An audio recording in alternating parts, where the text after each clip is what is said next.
do you need a college degree? And if so, like, what's the ROI on that college degree? There's some 18-year-olds who are mature enough or in a position enough where they can say, you know what, I don't know about this. Or you know what, let me try a vocational school.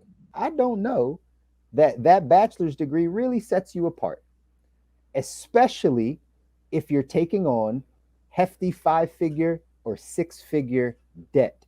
We send 100% of our students to collegiate.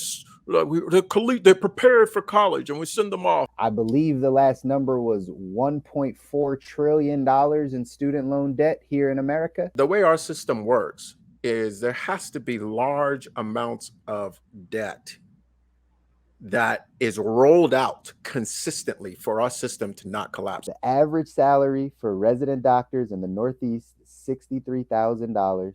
The average student loan debt for them is $225,000. Pretty soon, we might need to have a 3-income household.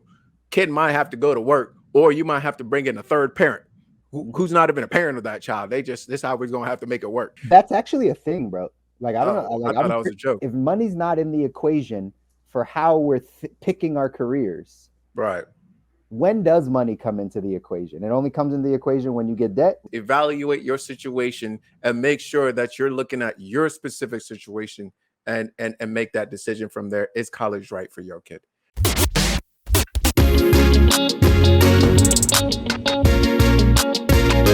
Welcome to the Good Life. Welcome back. This is the Good Life Visual Audio Podcast.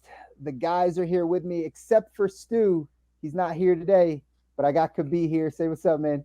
What up, though?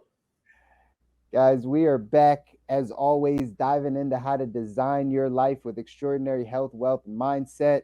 Again, find us everywhere that you listen to or watch your podcast, YouTube, Spotify, Apple Music, wherever that is. Give us a like, share it with somebody that's going to love it. But we're going to dive in today for another solid topic. As many of you can see, or if you're listening, you don't know just yet, but Stu is not here with us. That's right. Right? He's off doing his thing, but it's all good. Miss you, brother. That's right. We do, man. We miss you, miss your energy. But we're going to hold this thing down. It just so happens that you guys get a chance to get Mr. Health and Mr. Wealth together. So we're going to mix that thing up and have a solid conversation today around health and wealth and some of the things that are just going on in our mind. We were having some conversation offline, right, as we were getting prepped, and Kobi was like, man, let's just record this thing. Why waste it? Let's just record it and have the conversation. And he always knows I'm down for that. So where do you want to start, man? We're going to start with student loans. We're going to talk, you had some wealth questions that we were diving into, which I think will be good for the people to hear. We kind of finished off this last part talking about school. Yeah. We got a lot for y'all. Unintentionally, intentionally, we got a lot for y'all. But we're going to do like Wayne in 02. We just going to record y'all. We just going to record. But let's take it up from where we stopped in our conversation. I think you were expressing some views about the ROI on a college degree, which I happen to agree with. But I do have some sort of specific, not pushback, but specific clarification points that I think will be interesting for us to go back on. Because generally we agree. But I think there's some situations that I have over the years softened on. And I think it'll be fun to at least incorporate that, since that was our intention at first. And then we can go into, and if that conversation goes anywhere, we'll go into a few things on that. And then I want to hop to that business perspective of your 202 of the health trajectories, wealth sort of category, 101, 202, 303, that 202 level, right? When you're out of that 101 phase, how do you then, and as you always say, leverage your expertise to hyper focus to generate a lot of cash? And that's what I want to get into after our school point. So why don't you get us going on how you feel about the return on investment? What questions people ask you, and how do you really feel, Chris? How do you really feel? If you want to know how I really feel, you're gonna get it, guys, on the Good Life. That's where you get it. how I really feel about it. So let's just set the table. I'm a college graduate, right? I have an associate's, I have a bachelor's. My wife has two master's degrees. Right? Oh We shoot. we follow the go to school, get good grades, get an education, right? Get good job, yada yada, right? As I got into the financial world, I started to really debate the money being spent on college. And then, really, the topic we were going to talk about tonight was student loans and how we got to this place of, I believe the last number was $1.4 trillion in student loan debt here in America. 1.4 trillion in student loan debt. How did we get to that place? And that would lead me back to, as I was diving in, that would lead me back to these conversations with people where it seemed like taking on this debt was automatic. It's like, yeah, you're going to college no matter what, even if that means what? I got to take out 50 grand in loans. If I got to take out 150 grand in loans, it doesn't matter. Right. You're going to college, right?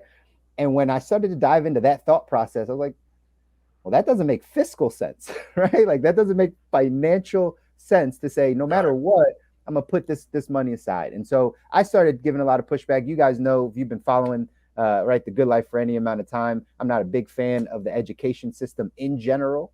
In general, just what it's teaching, and right, yeah, I know, right? Haven't heard that one, but like we're just not big fans of it. So when we get into this college part, which is again, it's secondary, right? It's optional, it's voluntary. We started to really take a look at, do you need a college degree, and if so, like what's the ROI on that college degree? 30 years ago, the ROI of that college degree way more than it is now.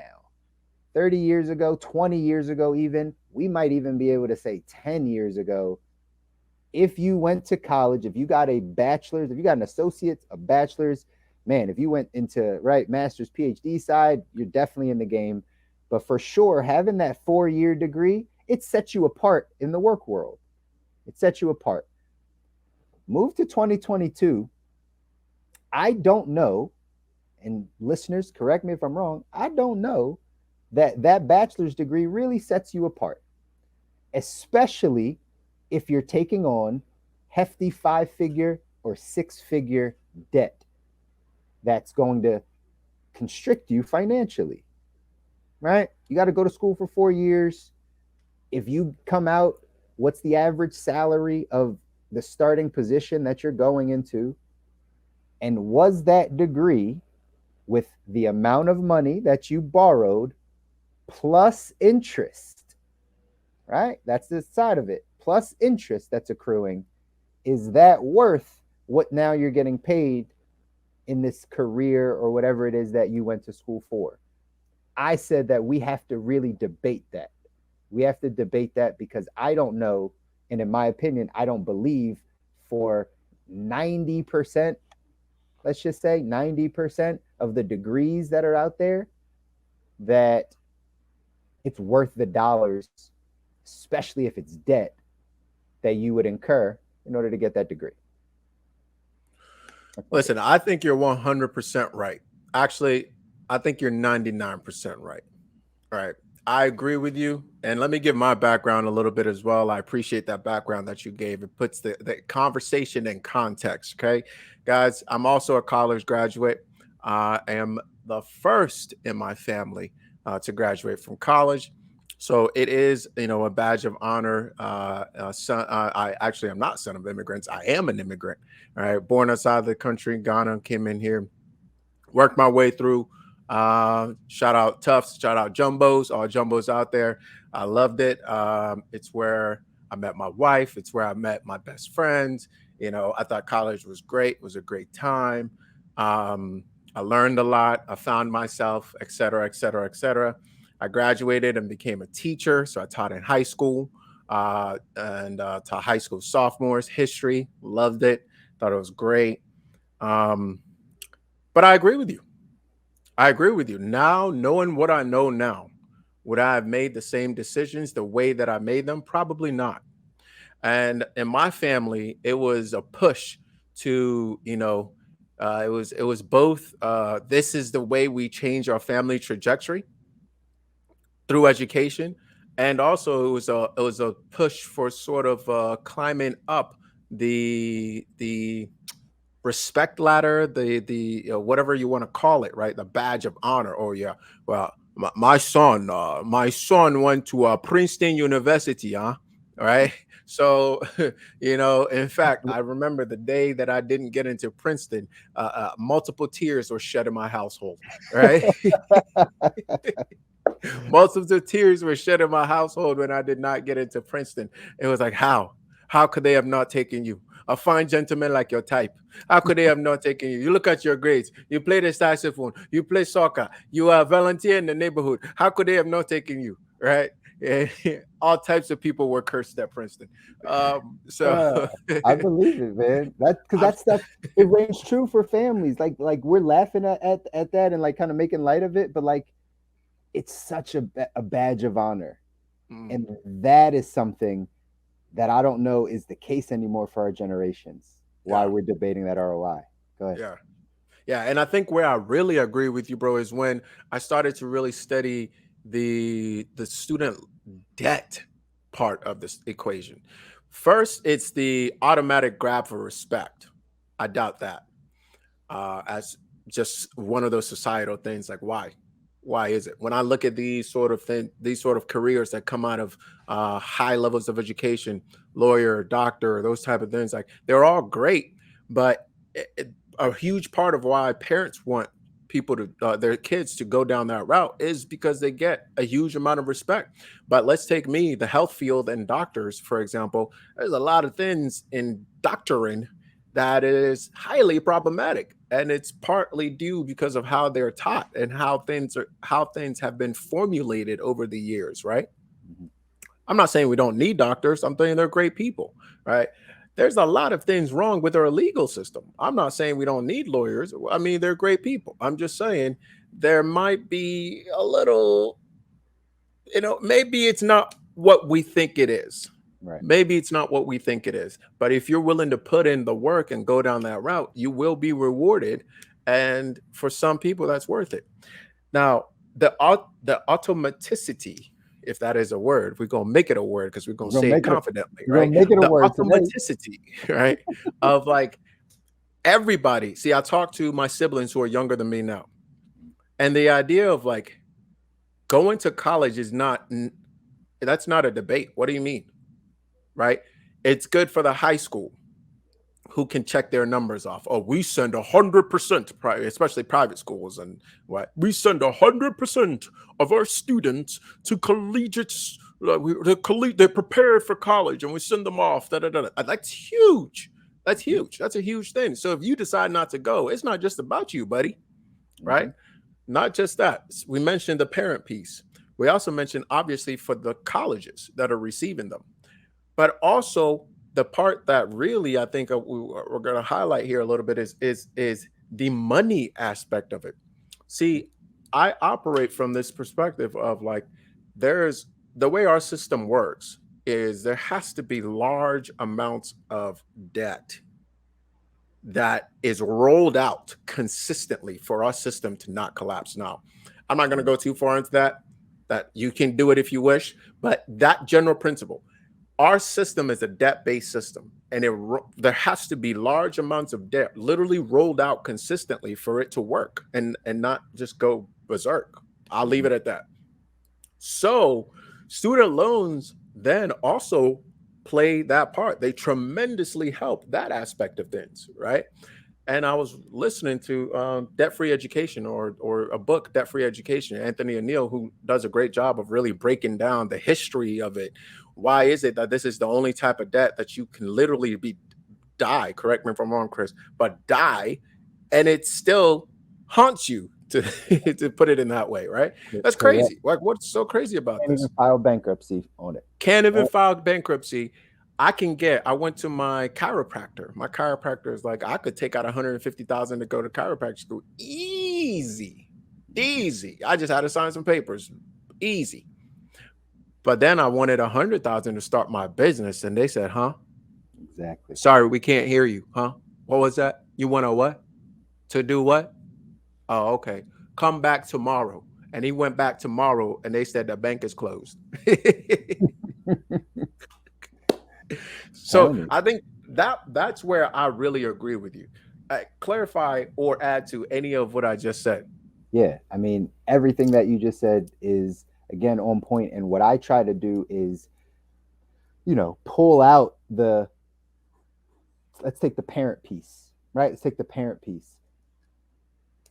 I just don't agree with the bumper sticker parent. That's what they call it, right? The bumper sticker parent. You put it on your car just so someone can see that that's where your child goes because it gives you more pride than, right, somebody else.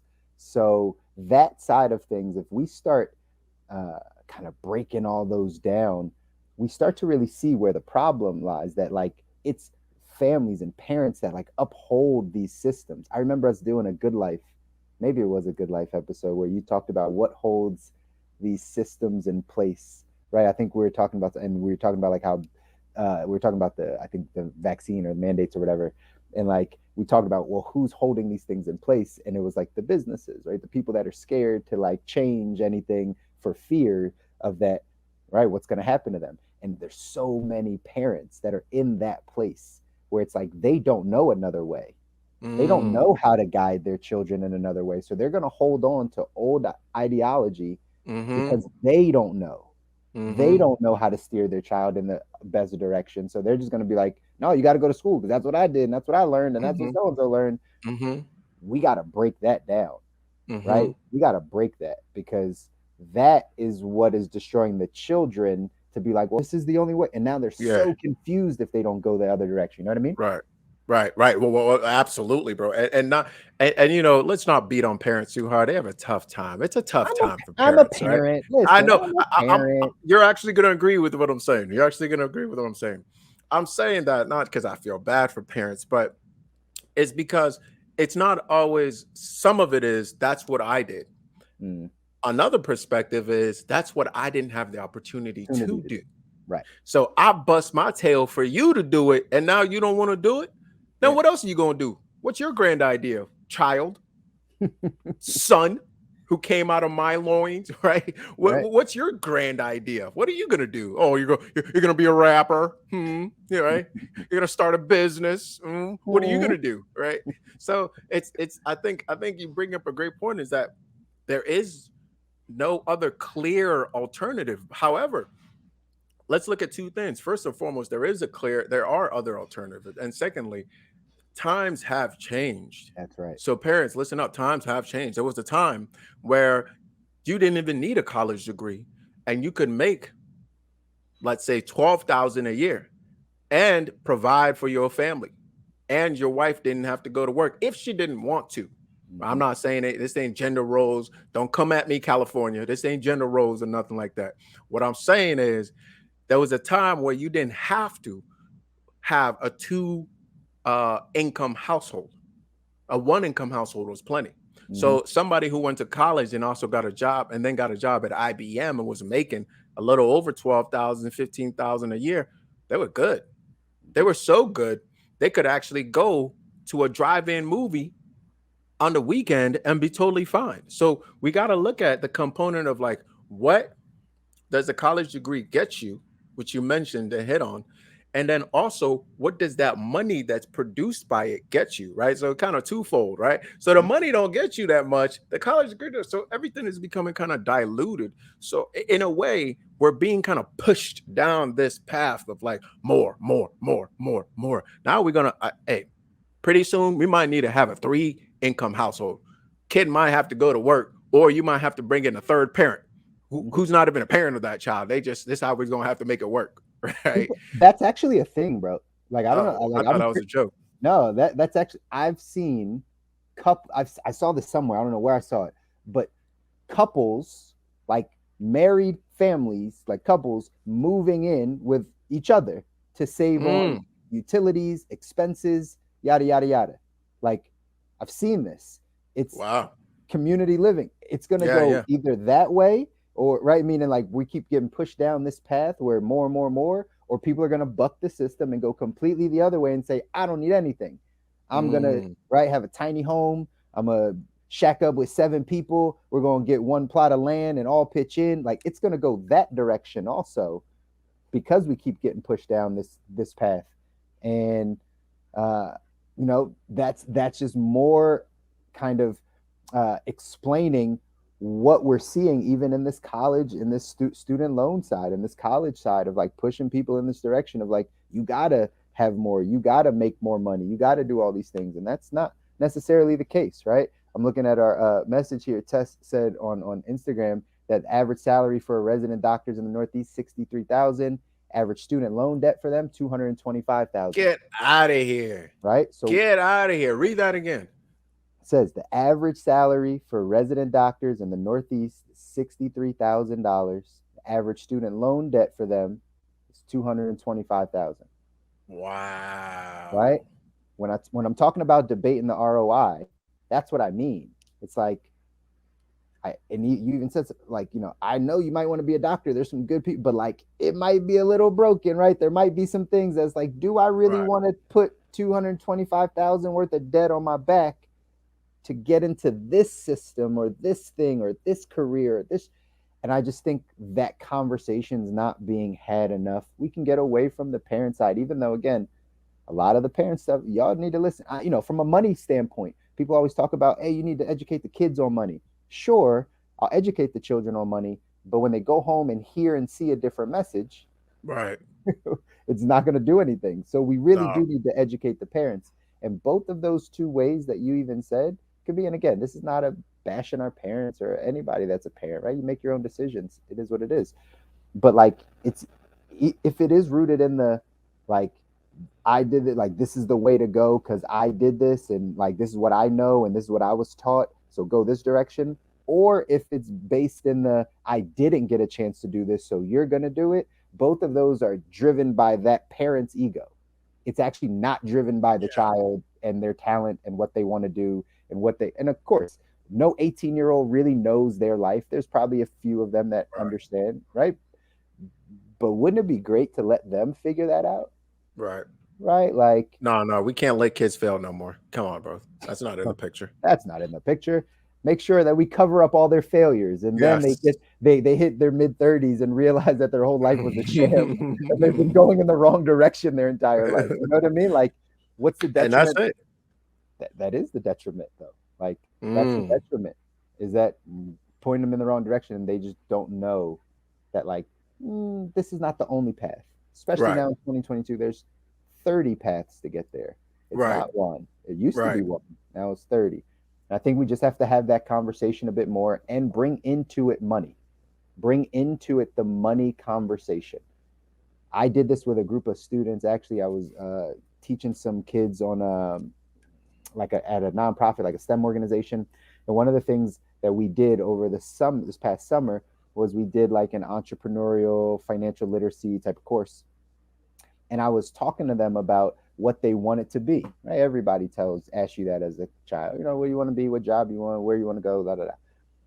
And I was so surprised that out of all of the kids that I asked, like, hey, what do you want to be? None of them knew how much that paid.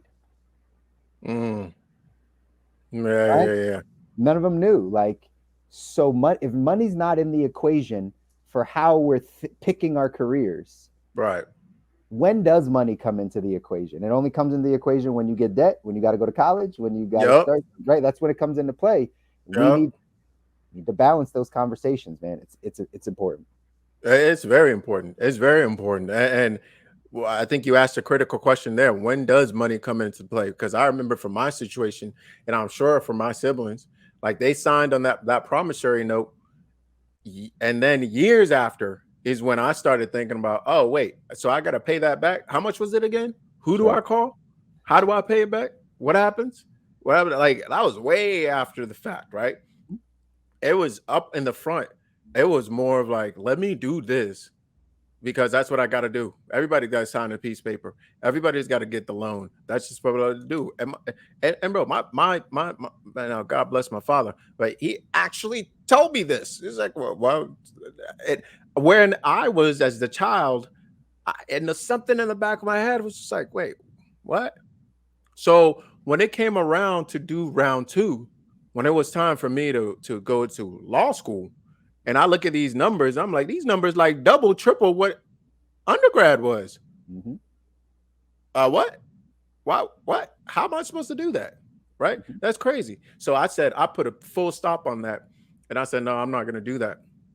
You know, it actually became an issue to the point where I had to be like, hey, listen, you know, I get that you want me to go to law school and you want me to be a lawyer, but last I checked, you are not paying.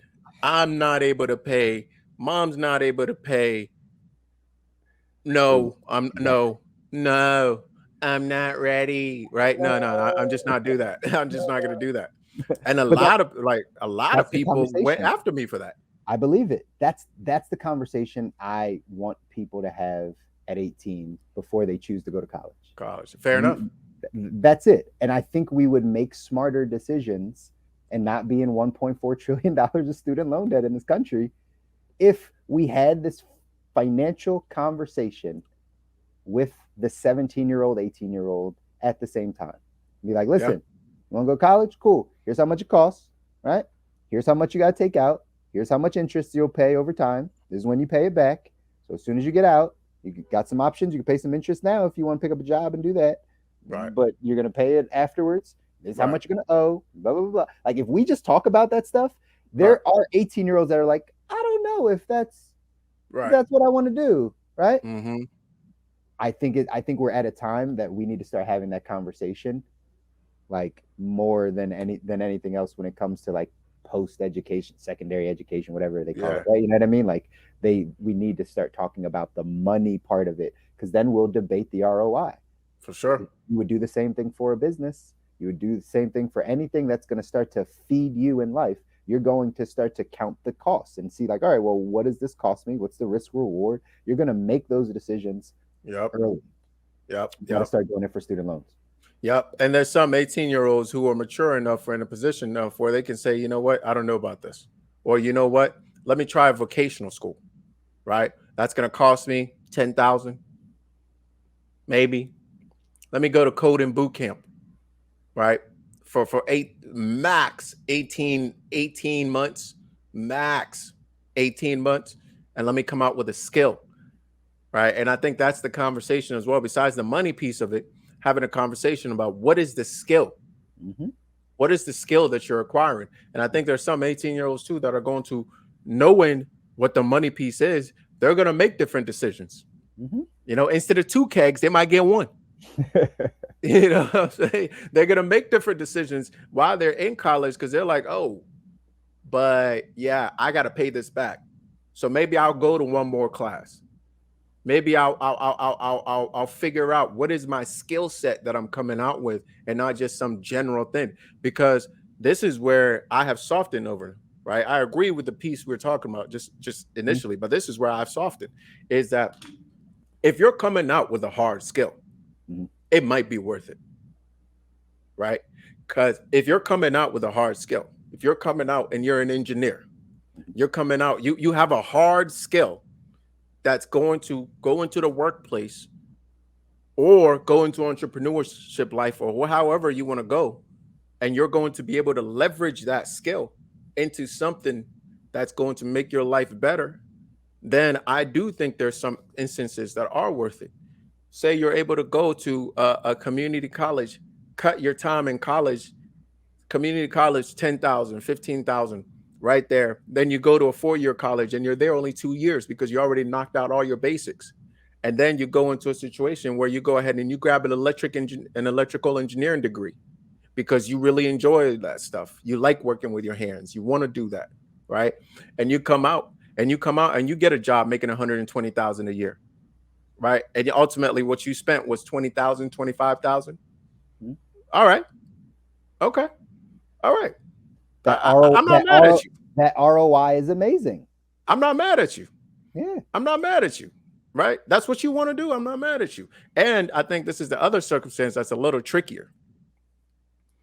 What if mom and dad pull out the cash and they're like, listen, I get that you're a smart aleck and you think you know everything and you want to debate me on this ROI stuff and whatever, but I got $150,000 right here with your name on it if you go to a 4-year college that I approve of. And there's no debate, no negotiation. We're not playing no games. You're going to take this cash or you're going to leave this cash. Now what do you do? I'm a negotiator anyway, but if there's No, you can't. if there's no negotiating and I'm the child, there's no negotiating, I'm taking it. I'm taking it. But there's always a but, right? I'm taking it. But how productive am I going to be in those 4 years if this becomes a forcible thing? And then again, the question becomes, what are we doing this for? What am I like? Again, I think I heard somebody say this, but like, if there were negotiation, be like, Mom, Dad, if you gave me that 150 and I just got life experience and traveled the world and went to Paris and went to, Italy and went to Switzerland and went to all these places to learn culture, would that do me better for 4 years than sitting in an institution that you think you want me to go to and doing keg stands and drinking every night? And like, what's the ROI? I get it. You want to waste this money just to get me to go to college, but that's the conversation is, could that money be used for something to get me further along? Because that's the goal. That's what parents are thinking. I want to set my child up for a better future. I believe this is the way, so I will invest in this way. But if there were another way to invest this money and get my child ahead, I would look at that as well.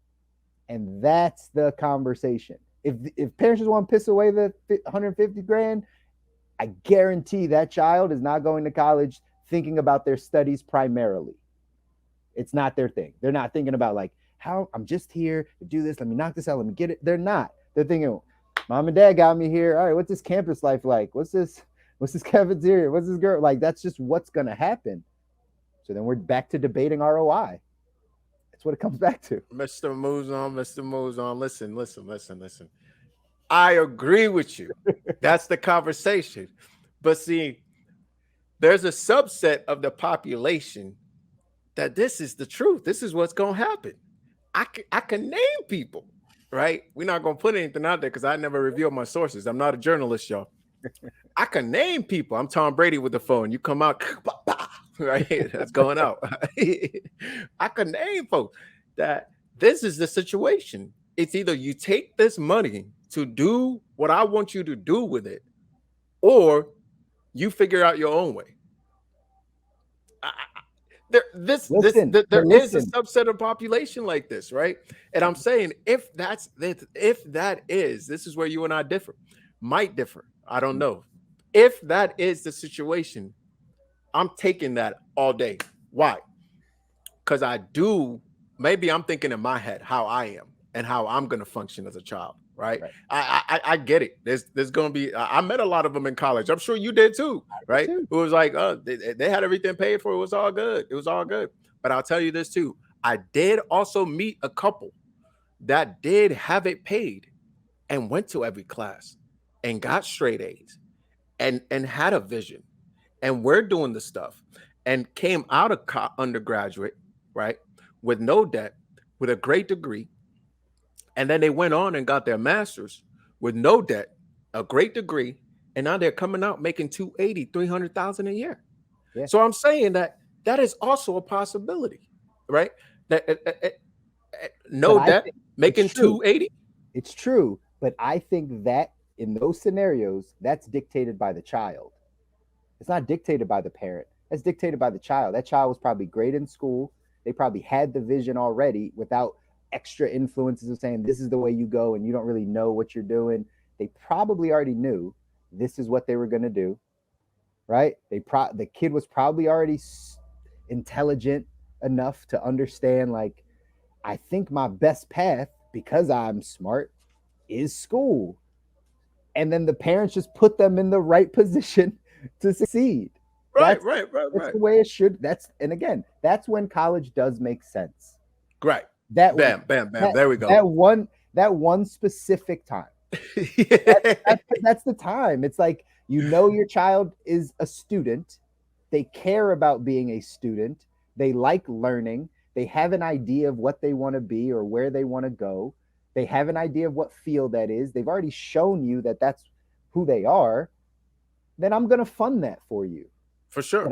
But I would do the same thing. We just talked about this. If my daughter's musically inclined and she starts saying at 16, 17, I want to go, I don't know, overseas somewhere to be an apprentice or learn the guitar or the saxophone somewhere, I'm going to fund that. I'm going to fund that. You know what I mean? I'm like with you. I think that's what sets her up. And that's where I think this lies, right? Like, yeah, I'm with you. I'm with you. I just want us to also acknowledge that there is some instances in which it is okay. Like I'm not. I used to be point blank, just be like, I don't know if it ever makes sense. Right. So what I'm acknowledging here is I've softened a little bit in the sense of like there are some students that it does make sense to fund and to go through. And what is that instance? It's if this kid is mature enough, one, right, to handle all the stuff that's going to come at them socially, whatever it's going to handle, has a vision. And now that vision could be the vision of the kid, or it could be the vision of the parent that the kid has bought into. Right? There's a lot of I can name two friends off the top of my head, one lawyer, one doctor, that I don't know if it was really their idea first or their parents' idea, but like everybody knew that's what they were going to do. Sure. And they did it. They executed on it. And they're doing quite well. One surgeon, one is a high profile attorney, right? So if that's the situation, then maybe that makes sense, right? But where I think you're coming from is that's rare. Very rare. Gotcha. You're saying it just is.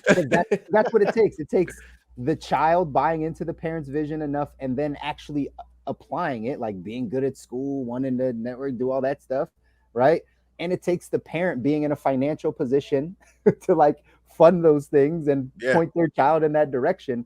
Like all those things happening, it's very rare. It's just rare that happens, but that is the default. So parents who I work with that don't have the money saved yet for it's like the most important thing. And they're willing to go into debt just to point their kid in that direction. And I'm like, let's just evaluate if that's even the direction your kid should go. Right. That's all. Right. Like, because of course there's no one way for everybody. There's not one thing that's going to work for everybody. And I'm sure, again, there is always a place for college, for education. There's always a place for it. Sure. But we're just not having the conversation enough about what's really the ROI for my child. Right. For my child, like what they want to do. And if they're confused about what they want to do, we still have to debate, is going to college the way to get them not confused? Right. In my opinion, the answer is no. In my opinion, if my daughter is 18 and she's confused, get your ass out there and make some money. Go figure out how to work. Right? Because that's going to put you into life. Yeah, it's going to put you into life. You're going to start figuring things out. And then if in a year, 2 years, 3 years, you start deciding like, oh, I think I need some education. I think I need a college. Well, let's go reevaluate it. College still there. Let's go figure that side out. But I'm there with you. I'm 1,000% there with you. I'm 1,000% there with you. And you know, I like to advance the conversation because I think we definitely see it the same way. Yeah. We're talking to a little bit of a different audience. Figure out your unique situation, not a situation that's cookie cutter, not because the guidance counselor says I think your child could go to Princeton, not because you feel like you need to keep up with the Joneses down the street, not because you feel like you didn't do it, so they have to do it, not because you feel like you did it, so they have to do it, not because you feel like it's the only way for them to make a living, not because you feel like if they don't do it, they're going to be a bum, right? Do it for the right reasons, evaluate your situation, and make sure that you're looking at your specific situation and make that decision from there. Is college right for your kid? I'm right there with you. And in terms of having that conversation, man, I think one thing that's really cool is maybe looking for a fun way to kind of introduce some of these conversations. And one way, you know, that comes to mind immediately is I'm hosting, and you and I have talked about this, and you've done the same thing before. I'm hosting another game night with some buddies of mine, and we're playing Rat Race. And that game right there, man. Listen, if you're deciding college, play that game with your kids, your friends, your family, whatever first, and understand how this thing actually works. And then you can have more intelligent conversations about, what's important, where to make our investment, both in time and money. And I know you got some thoughts about that, bro, but Is like it that just hit me that let's have that conversation around something fun. yeah, yeah, I think that's the best way to bring it up. Is that the cash flow 101 game? Yeah, yeah, yeah. Yeah. Yeah, So Cash Flow 101, Rat Race. So yeah. yeah. So if anybody that's listening never played the game, I highly recommend it. Kobi does also, right? Like Cash Flow 101. It's basically the premise of the game is you're in the rat race. The goal is to get out of the rat race and become financially free, right? Like that's the goal of the game. But I play this game. I might have told you this, Kobi. I play this game with a lot of people, and it shows why people stay in the rat race because they play the game like their own money, right? Like they play the game in the same money mindset that they think about money in their life. So Mm, when people start the game, it takes them some time to actually figure out how to get out of the rat race, unless hmm. they already have that mindset. Unless they're already like knowing and you got some knowledge and some information on how to get passive income, residual income, understand that side. Unless you're already thinking about it, it's that game is really difficult for just the average person to actually get out of the rat race. But it's a Mm. great game to play. Highly recommend it. That being said, how we choose to introduce these topics, how we choose to talk about them is important, right? One of the things that on the wealth side of things, that's been a huge I want to say challenge, but one of the things I've had to learn over time being here is how to introduce these conversations to people. How to get because in the early stages you're very abrasive. Just let's talk about this. Let's talk about life insurance. Let's talk about right. What do you mean you're gonna die, right? Like it's kind of one of those. And then you start again softening a bit and starting to realize that like people want to have the conversation, they're just not fully comfortable having it. They Right. normally come from a place of like some insecurity because they just don't really understand all of the things. And what I've learned to do is again soften the approach and just make the conversation fun. Let's have a conversation about these things. But when you really dive in, specifically on the student loan side, if you really dive into these topics, it's like talking about religion, right? Mm, It gets there. mm. Like I Stop remember, cursing at me. yeah, for real. That's what it becomes. Becomes like people like most. And again, hate to go back to parents, but it's just true. We're having the conversation. Most parents aren't open-minded enough to think if they're already stuck in that direction to think that it could be something different or something new, right? They're just Right. so when you start having the conversation, introducing it, it comes with a lot of pushback. It comes with a lot of Yeah. hesitation and like so we just have to find fun ways to have the conversation and get their mind open to what's out there. Right. Right. Yeah. Yeah. Yeah. No, I couldn't agree more, man. I couldn't agree more. And that game is a great way to do that. Um, if you have a child that likes to read, for me, I like to read. So, and it helped me tremendously to just read up on these topics, man. I had high school, I was working construction with a guy, I never forget, Mr. Hawks, appreciate you. And he started to introduce me to some books. He was just, I'd be like, man, you seem like a, smart guy or whatever. So, he'll send me home with I still have his copy, by the way. If you want it back, let me know. What's his But name, he Mr. get, Rooks? no, Chris Hawks, Chris Oh, Hawks. Yeah, Hawks. listen, Yeah. he's He gonna gave me come after Rich you. Dad Poor Dad. He's like, Oh, yeah, let me get this back when you're done. I guess he never got it back because I was never done. But he gave me that book. And then I started going ham, Richest Man in Babylon, et cetera, et cetera, et cetera. And obviously he's not the pinnacle of everything, but for me, one book that really helped me get out of debt, and I'm talking about student loans. Student loans. I paid off all my student loans, guys. It's possible. that's right. Student loans, car debt. I had a car loan that was I had a car that was upside down Mm, that by happens. like 8,000. Yeesh. Yeah. So this helped me get out of student loan debt, car loan. I was 8,000. I had gotten into an accident, and Geico was telling me that they didn't want to pay or couldn't pay because of blah blah blah blah and the third. You know what I'm saying? You and your lizard both. You know what? I would say some expletive, but y'all get out of here. Okay. So I had some hospital bills. I had some ton of other bills that I had piled up, and I was making a teacher salary. Right? I was making a teacher salary. So one day I just sat down, and this was when I was still thinking about going to law school. I just sat down and I was like, how first of all, I'm not going to law school anytime soon because this doesn't make any sense. And secondly, how do I get out of this? And that's some way, somehow I ran into Total Money Makeover, right? Ramsey. And I took that, I just flew with it, bro. I stepped on the pedal so hard, and that was basically all I did for like almost like a year and a half, right? So I knocked it out. By the end, when it was all said and done, I was out of debt completely.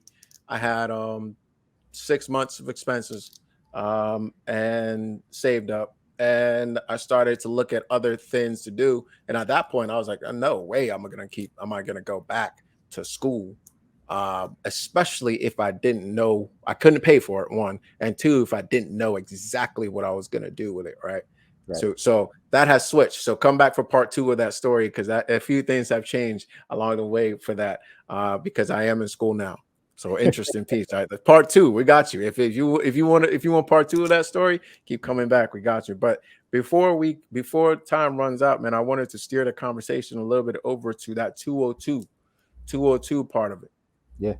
And if you want to set the stage for that, then I can ask my questions, and we can roll with it.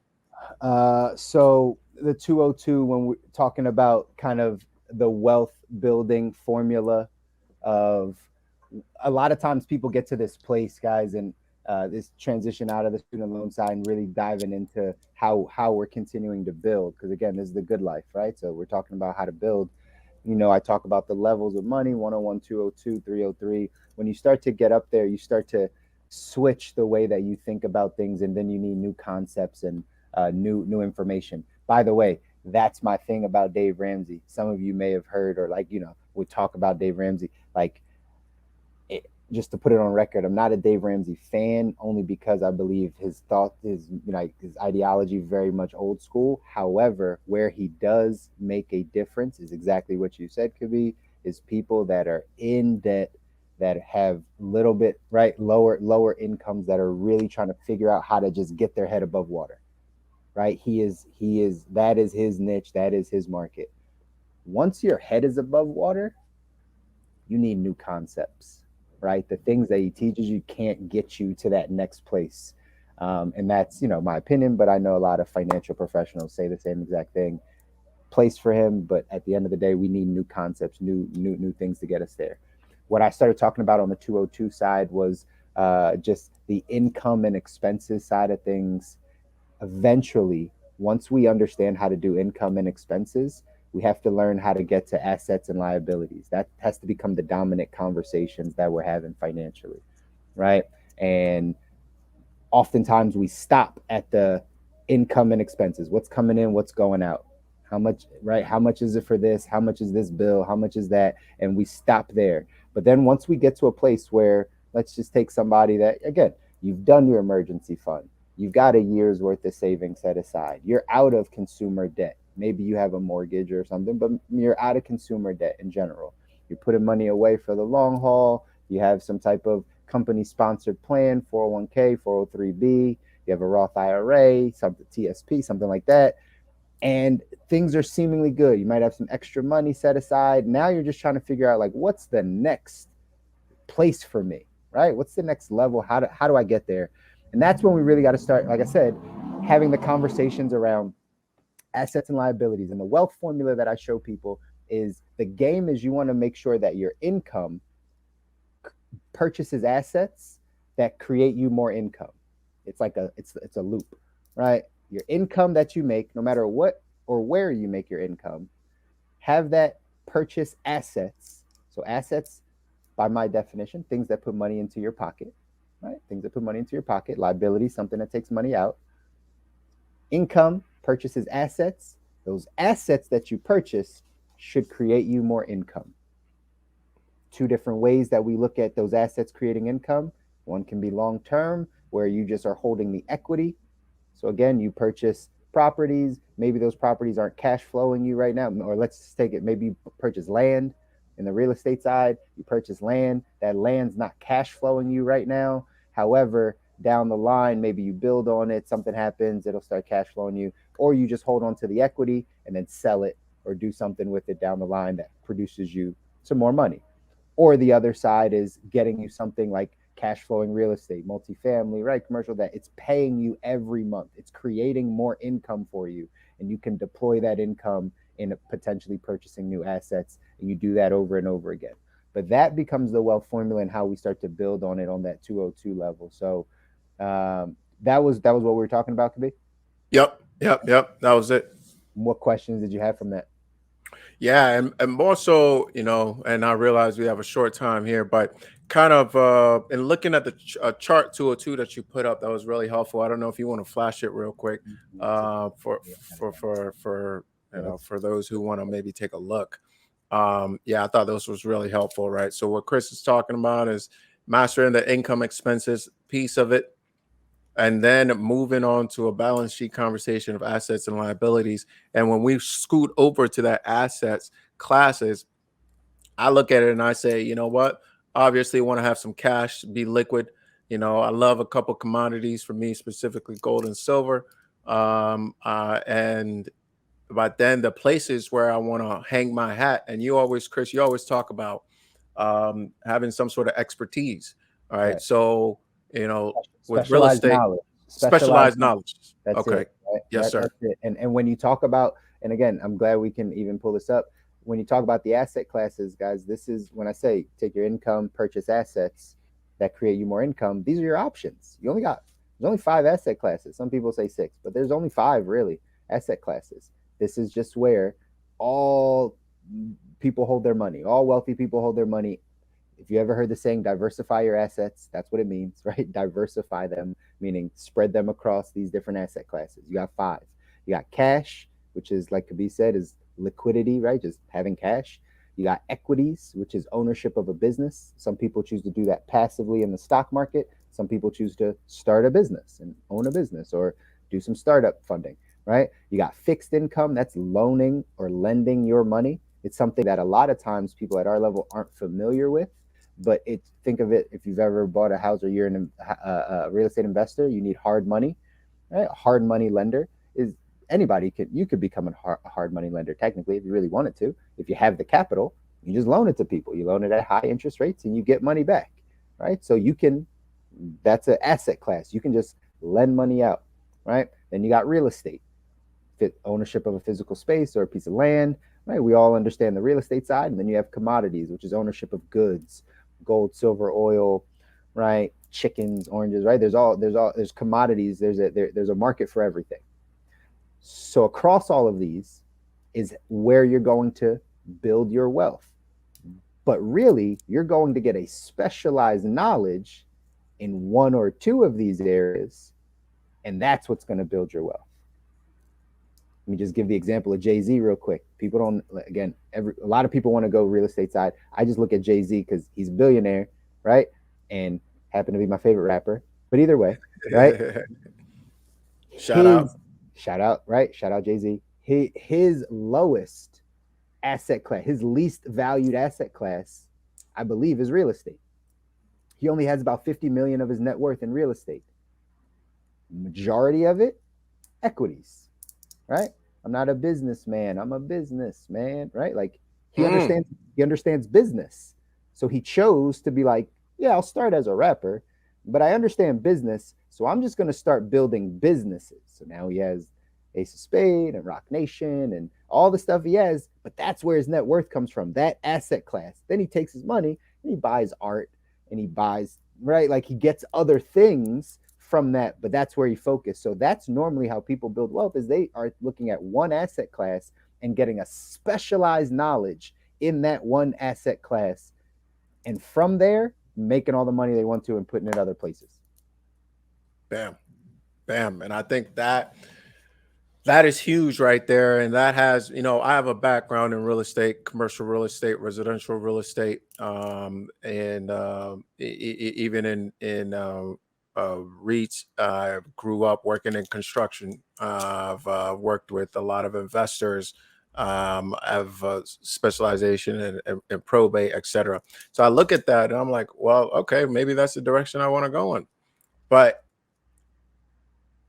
the more I think about it, the more I really look at it, it's like where I'm really leaning is actually equities, right? Where I'm really leaning is actually a business. Now I have this insane interest in health and wellness. And I also have a background in that as well. So where I'm working at right now is building a business around that. And so, my struggle, or not really a struggle, but more of a point of focus is, okay, do I go hard in this direction and building this business? And is this business generate enough cash to get me to a point where I'm purchasing real estate the way I want to purchase real estate, not necessarily, coming in as low man on the totem pole? Because I know low man on the totem pole, you in real estate, you got two things. You either got the deal or the cash. That's right. That's it. You either have the deal or the cash. So I realized, and I went both routes, right? I was like, I don't have the cash, right? So then I started building systems to find the deal. But then I realized,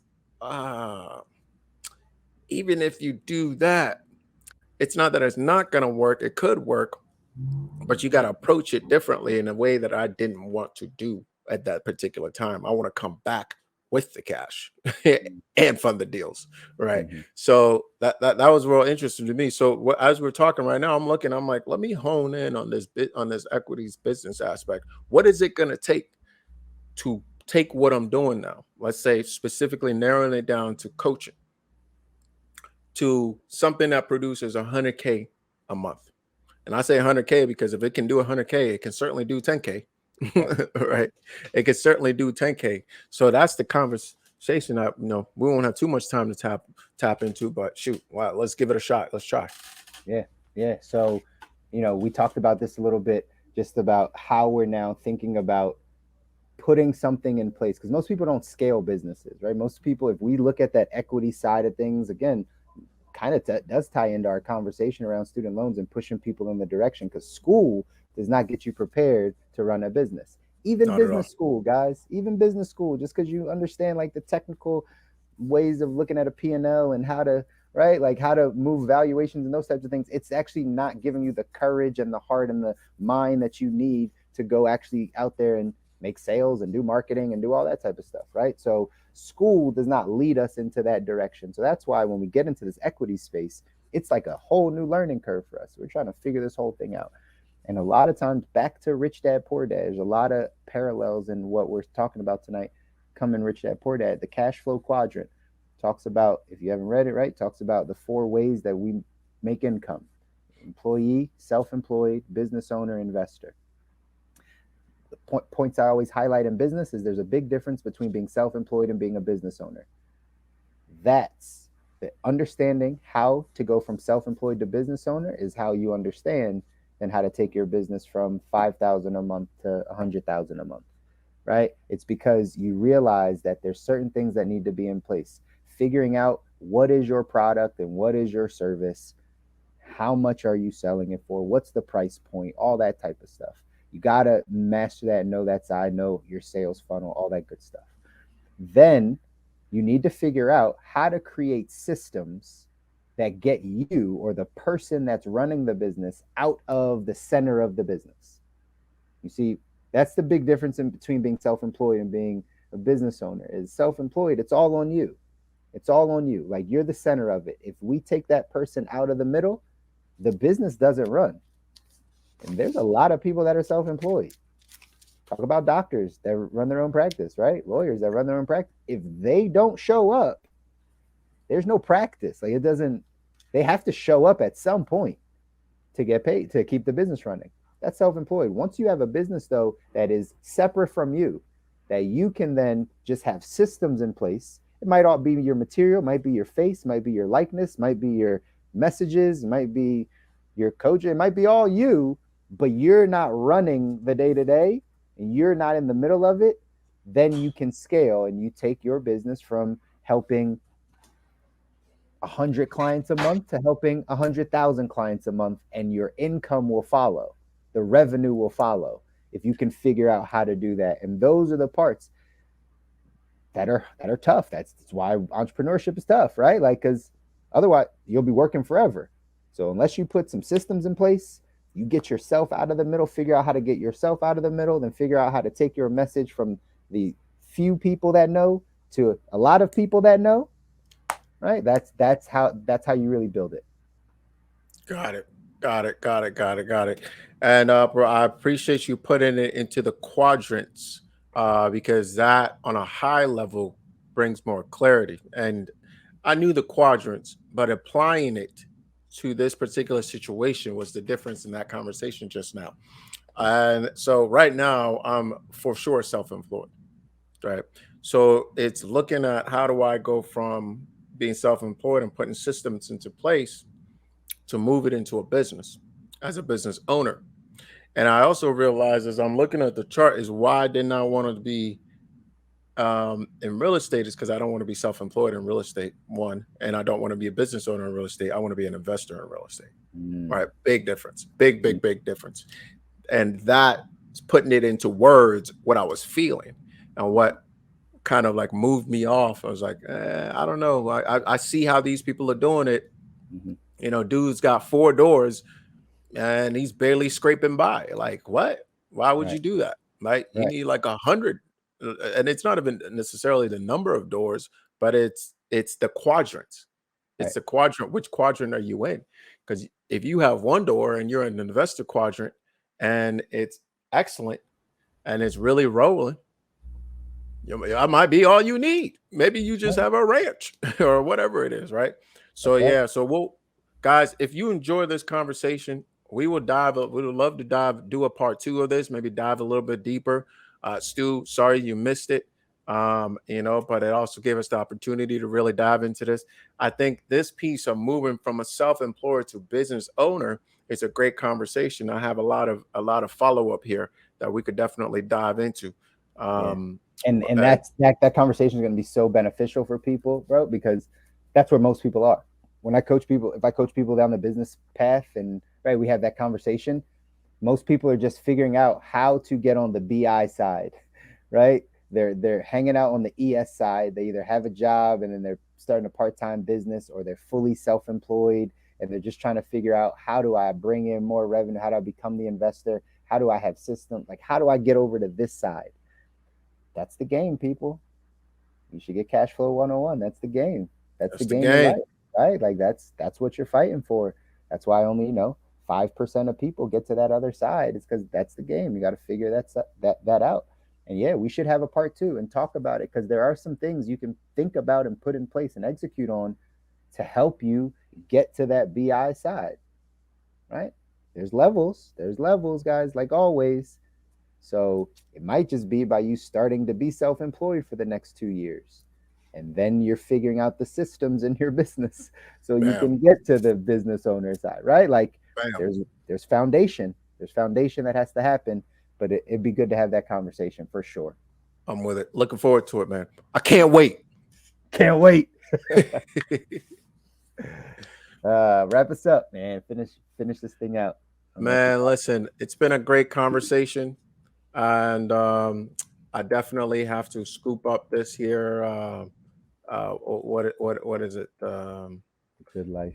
The Good Life piece of it. Let's go ahead and wrap us up here. But I appreciate the opportunity to have this conversation. I think it's a lot of fun and really definitely puts a lot of more ideas and concepts into a framework that's really beneficial. So that's it for us today, guys. If you like what you heard, go ahead and subscribe, smash that like button. Tune in next Monday for another good one, unless you are on Instagram and you get the raw on Wednesdays. And share with somebody who would love, or hopefully love this episode, because all press is good press and nobody can hate some episode about good money, man. That's what we're up to. So until next time, keep living the good life, and we'll see you next time. We out of here, baby. Yeah. Later, guys.